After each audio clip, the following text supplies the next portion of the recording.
Oh my God! What happened? Holy shit! Oh my God! Oh my God! Oh my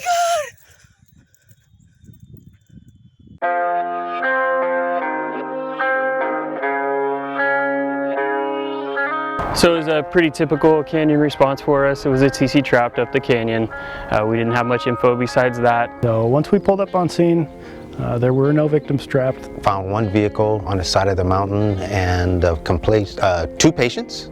While we were en route, Air 5 added themselves to our ticket. Our ground units are advising of a rollover TC, persons trapped, Highway 39 at East Fork. We're going to start heading that way. As they were coming in, apparently they browned out and had a main rotor strike on an oak tree, which caused a crash.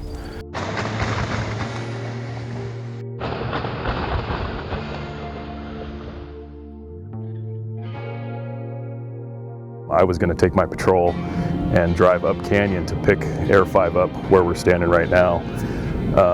And as I was getting ready to leave that initial accident scene, Just heard a strange sound, which didn't sound right, and then I heard it on the TAC radio from the forest right away. And we knew something bad happened. You could hear booms all day up in this canyon, and it travels, so you wouldn't know what it was anyway until somebody goes, hey, you know, there's a helicopter that crashed up there. You're like, what? I don't know about that. the downwash from the rotor system causes what we call a brownout, and all the dirt and dust come up and basically envelop the entire visual space of the copter. The main rotor system clipped the top of the oak tree. The helicopter came down and rolled onto its side. So I jumped on the running board of the patrol. And he said, I need a medic. We weren't really sure why. And so my partner, because I was tied into patient care, left me some of the equipment and then hopped in the patrol. The debris field was huge. It was probably 200 feet in all directions. The rotor was stuck up on the cliff. There were several people outside of the helicopter standing around dazed. After we kind of realized what we had, I went back. The engine had just pulled up. Dave had pulled up in the engine, so I jumped in the captain's seat and just took a breath, put on the headset, and then gave the report to LA. Rescue 5 has crashed upon landing. We have 3 medics trapped in the aircraft. No fire. Go ahead and start an appropriate response. The tail boom section was off to this end. The initial thought was it could slide off, and it's 200 plus feet down to the bottom of that canyon. The engines were on the ground in this area, just below the main rotor head, and there was dry grass on the ground at the time, so the heat of the engine plus I'm assuming the fuel and oils had a smoldering fire on the ground, and that was also contributing to the smoke inside the cabin cockpit area of the helicopter. And I know we don't have Class B foam, but I was like, something's better than nothing. So I pulled a reel line, and I ended up just staging it on the ground next to the copter. Were they close to going over? Because if we're working on a helicopter, will it roll over? The main rotor system had wedged itself somewhere in this area, and that was the only thing keeping it up from going all the way to the bottom. I knew the fuel would still be on, so I went to the fuel shutoffs and I went to the battery bus. So everything isn't straight up, it's upside down. Seconds were going by, I was trying to process how am I going to make access to these guys inside. The right front pilot, his seatbelt sheared off, and he hit the other pilot in the side of his face, knocking him out. So when we first arrived on scene, they were both unconscious. At that time, I hadn't realized that Jackson had made access from the front of the copter on the other side of the oak tree, had come up and gone inside the rear part of the cockpit. He popped his head up when I got by the main rotor system, and he said, I can't breathe, because it had all been charged with like smoke.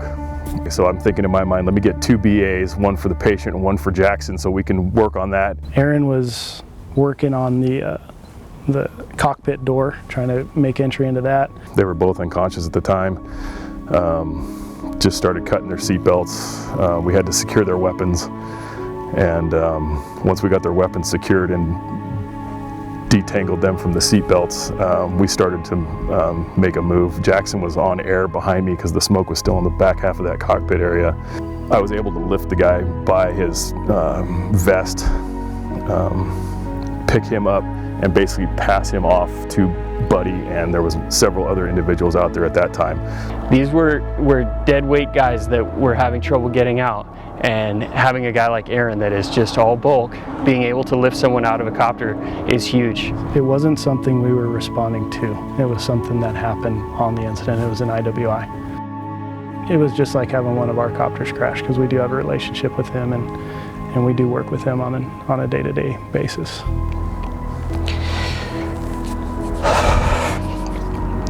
The guy was hilarious. I've been on a lot of calls up here with him. I didn't know who he was until we actually got him out. And once I found out who he was, it hit me kind of hard because I worked with him so much. It's not every day you come across the Air 5 with guys you work with every day, you know, smashed up on the side of a mountain. Chris, Captain Dubois, did a fantastic job on the radio. We didn't need any guidance. He's just like, hey, here's what the job is, go for it. There were no orders given. Everybody had a job, they knew what their job was, and everybody just went to work and made it happen. So I didn't really have a job per se. It was a fantastic crew that day, and I'm glad we had them there. And we kind of show up every day just ready to go to work and use the skills that we were given, the talents that we were given, and on that day each talent was in the right place.